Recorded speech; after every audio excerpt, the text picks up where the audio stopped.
Here's what made my hands shake as I adjusted the brunette wig one more time in the mirror. In less than an hour, I would walk into my family's annual Christmas picnic, not as the nephew they expected, not as the son they thought they knew, but as myself. Fully, completely, undeniably myself.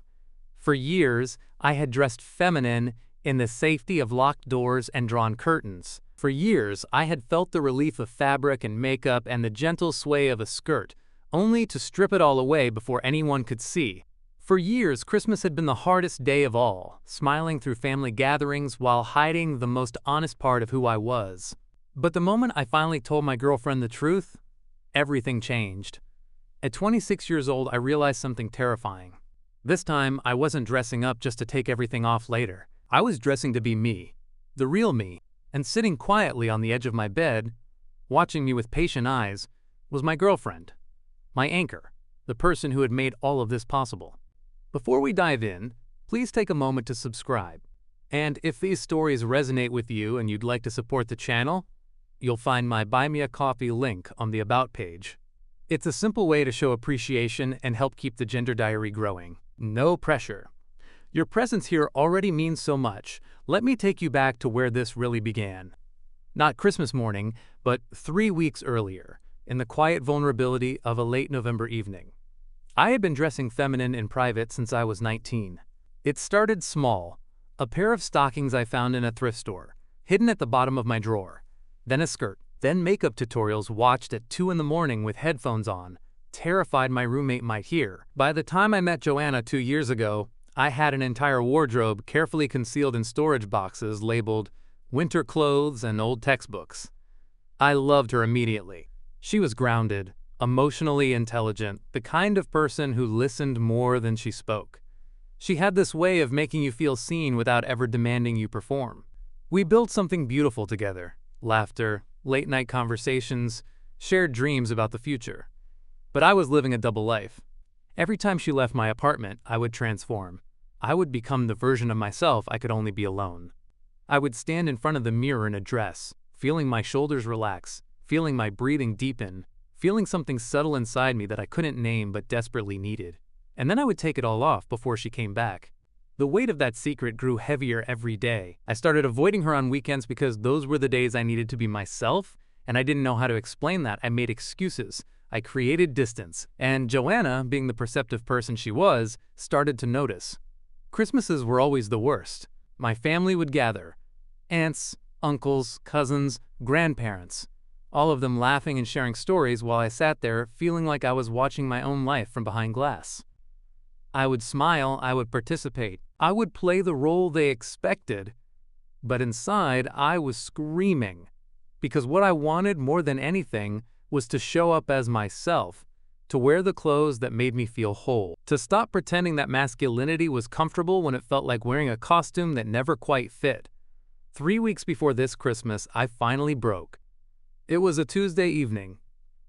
Joanna had cooked dinner, pasta with garlic bread, my favorite. We were sitting on the couch, and she was telling me about her day at work, and I wasn't listening. I couldn't, because the secret was clawing its way up my throat, and I knew that if I didn't speak it now, I might never find the courage again.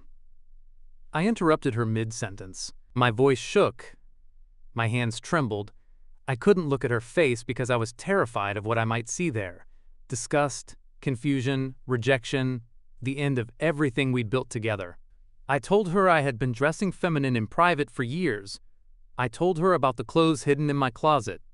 I told her about the relief I felt when fabric swished around my legs, when makeup softened my features, when I could finally see myself in the mirror and recognize the person staring back. I told her that I wasn't experimenting. I wasn't confused. This was truth. This was me. And then I waited. The silence stretched. Seconds felt like hours. I prepared myself for her to stand up, to grab her coat, to walk out of my life forever. But Joanna didn't move. When I finally forced myself to look at her, she wasn't repulsed. She wasn't angry. She was amazed. Surprised. Yes, but not in the way I'd feared. She looked at me like she was seeing me clearly for the first time, and instead of turning away, she leaned closer. She asked questions. Not accusatory ones, but gentle, curious questions. How long had I known? What did it feel like? What did I need? For the first time in my entire life, I wasn't explaining myself. I was being heard. I told her everything. The years of hiding. The shame. The fear. The Christmas gatherings where I smiled through the ache of not being seen. The exhaustion of living two separate lives. And when I finally ran out of words, when my voice cracked and tears started streaming down my face, Joanna reached across the couch and took my hand. She didn't say it was okay. She didn't tell me everything would be fine. She didn't minimize what I'd just shared. Instead, she said something that completely rewrote what this Christmas would become. Joanna looked at me with steady eyes and said, "If we're doing this right." I didn't understand at first. I stared at her, confused, waiting for clarification. She squeezed my hand tighter. She told me she'd been watching me pull away for months. She'd noticed the distance, the excuses, the way I seemed most absent when I was physically present. She'd known something was wrong, but she hadn't known what. Now she knew. And instead of walking away, she was walking toward me. She asked me what I wanted, not what I thought I should want, not what would be easiest, but what I truly, deeply wanted. I told her the truth. I wanted to stop hiding. I wanted to show up to Christmas as myself, feminine, honest, whole. I wanted my family to see me, really see me, even if it meant risking everything. But I also told her I was terrified of rejection, terrified of judgment, terrified of losing the people I loved, terrified that the moment I stepped out of the shadows, I would be met with disgust or pity or the kind of silence that says more than words ever could. Joanna listened. And then she made me an offer I never saw coming. She told me she would go with me to the family Christmas picnic, not as a passive supporter in the background, but as my anchor, my partner, my witness. She would stand beside me as I showed up fully feminine, fully myself for the first time in my life. She told me we would do this together, we would plan the outfit together, we would prepare together, and when the moment came, we would walk through that door together. I couldn't breathe. Relief and terror collided in my chest with such force that I thought I might shatter. This was what I wanted, what I'd wanted for years, but the reality of it was overwhelming. What if my family rejected me? What if they laughed? What if they told me I was sick, confused, going through a phase? What if Christmas, the one day that was supposed to be about love and family and togetherness, became the day I lost everything? But then I looked at Joanna, at her calm, steady presence, at the way she was holding my hand like she had no intention of letting go. And I said yes, not bravely, not confidently, but honestly. I said yes because the alternative, continuing to hide, continuing to fracture myself into pieces small enough to be acceptable, was no longer sustainable. So we made a plan. We had 3 weeks until Christmas. 3 weeks to prepare. 3 weeks to build the courage I would need to step into the most vulnerable moment of my life. And before sunrise on Christmas morning, everything began. I barely slept the night before. My mind raced through every possible scenario. Best case, worst case, everything in between. By the time the first hints of dawn crept through my bedroom window, I had been awake for hours, staring at the ceiling, feeling my heart hammer against my ribs. Joanna arrived at 6 in the morning. She let herself in with the spare key I'd given her, carrying 2 cups of coffee and a calm energy that I desperately needed. We didn't talk much at first. There was a quiet understanding between us. This was sacred, significant, not something to be rushed through with nervous chatter. She set the coffee down on my dresser and pulled out the outfit we'd chosen together.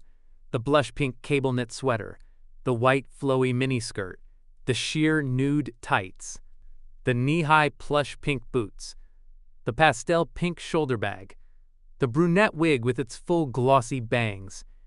Everything was laid out on the bed like an offering. Joanna gestured for me to sit. She told me to close my eyes, to breathe, to let her guide me through this. And so I did. She started with the sweater. The blush pink cable knit fabric was softer than I expected, oversized in the most comforting way. As she helped me pull it over my head, the long sleeves fell past my wrists, grazing my hands, and I felt something I hadn't anticipated. Safety. The sweater didn't expose me. It cocooned me. It was warm and gentle and forgiving. Next came the white, flowy miniskirt. Joanna held it open, and I stepped into it carefully, feeling the lightweight fabric settle around my hips. The lace hem brushed against my thighs with every small movement. delicate and soft. The skirt moved when I moved, swaying gently, and for the first time that morning I felt something other than fear. I felt ease. Joanna knelt down and helped me with the sheer nude tights. Her hands were steady, patient, rolling them up my legs with care. The fabric was smooth and cool against my skin, evening out my tone, adding a subtle polish that felt intentional. Then came the knee-high plush pink boots. These were my favorite part. The faux fur texture was impossibly soft, the rounded toes playful and cozy. As I slid my feet into them, I felt grounded. The boots were substantial enough to anchor me, whimsical enough to make me smile. Joanna stood and handed me the pastel pink shoulder bag. It was small, lightweight, with a thin strap that I adjusted across my chest. The bag made everything feel purposeful. This wasn't a costume, this wasn't dress up, this was a complete, cohesive outfit. Thought out, chosen, mine. Then came the wig. Joanna had helped me pick it out 2 weeks earlier. A straight, medium-length brunette wig with full bangs that would soften my face, smooth and glossy with a natural texture. She had practiced styling it the night before, making sure it would sit properly, look realistic, feel comfortable. Now she lifted it carefully and placed it on my head, adjusting it with gentle precision. The bangs fell across my forehead, framing my face in a way that felt completely different from how I usually looked. I watched in the mirror as she tucked a few stray hairs behind my ear, smoothed the back, made sure everything was secure, and then she stepped back. I stared at my reflection. The person looking back at me was someone I'd only ever seen in fragments, late at night, in stolen moments, in the privacy of locked rooms. But now, in the soft morning light, with Joanna standing beside me, I was seeing myself whole for the first time. The makeup came next. Joanna had insisted on doing it herself.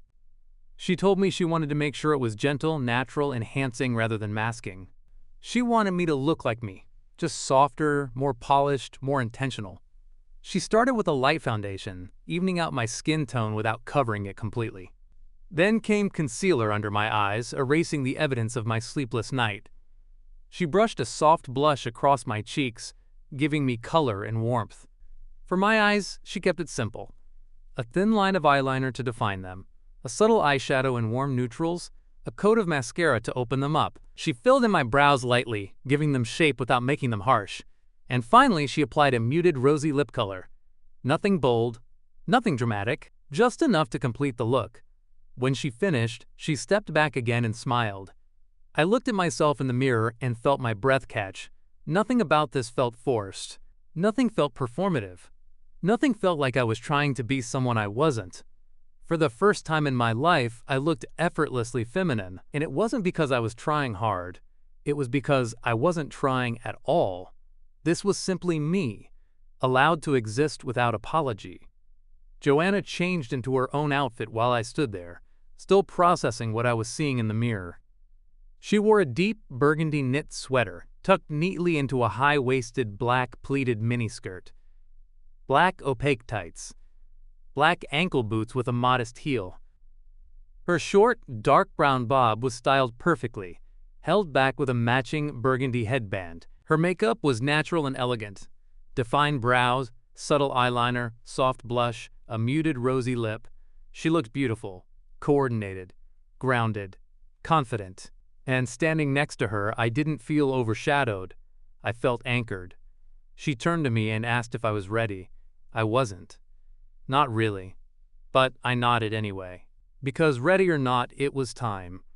We stepped outside together, and the cold December air hit my face. The morning was quiet, still dark enough that the streetlights were on. I felt the skirt sway with each step I took. I felt the boots cushion my feet against the pavement. I felt Joanna's hand slip into mine.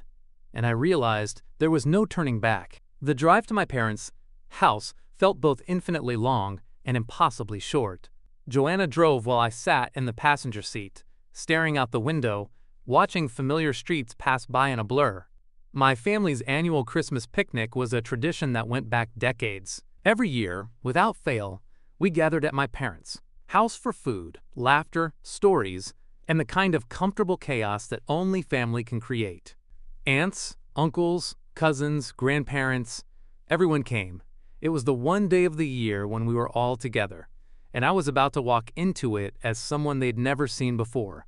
My phone buzzed with messages. My mom asking what time I'd arrive. My cousin sending a meme. My aunt confirming who was bringing what dish. Normal, mundane family communication. None of them knew what was coming.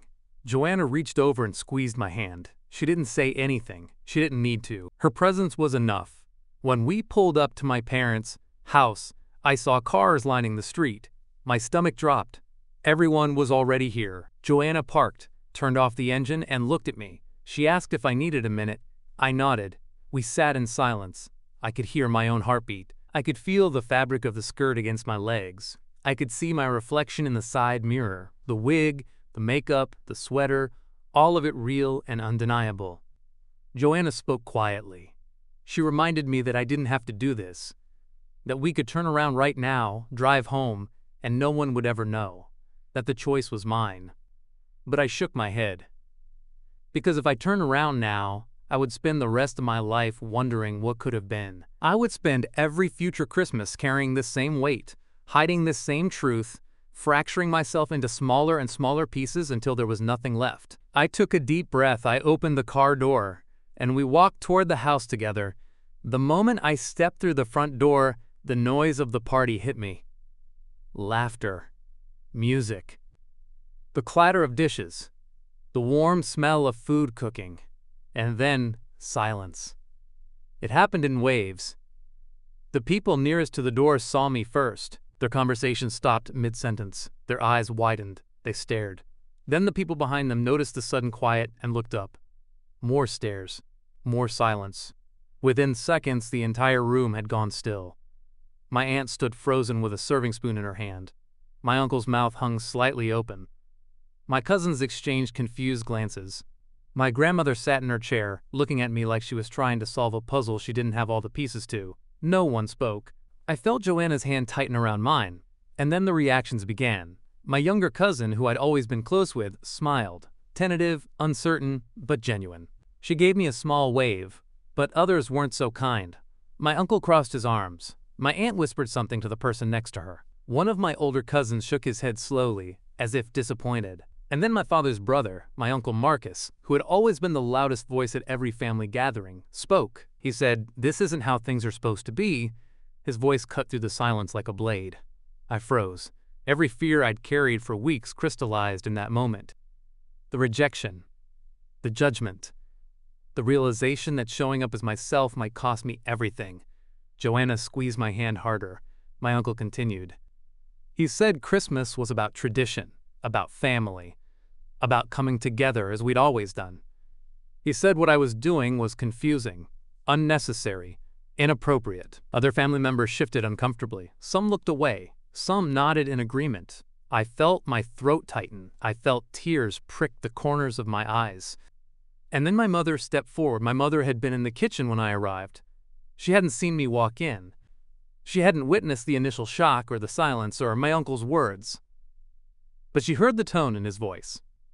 She came into the living room, wiping her hands on a dish towel, her face calm but alert. She looked at my uncle first, then at the rest of the family, and finally at me. For a long moment, she just stared. I watched her take in the sweater, the skirt, the boots, the wig, the makeup. I watched her process what she was seeing. I braced myself for disappointment, for anger, for the same judgment my uncle had offered. But that's not what happened. My mother walked across the room, past my uncle, past the relatives, whispering to each other, past all the tension and discomfort and confusion. She walked directly to me, and then she pulled me into a hug. Not a polite, obligatory hug, a real one, the kind of hug that says, "I see you, and you are safe here." She held me for several seconds, and when she pulled back, there were tears in her eyes.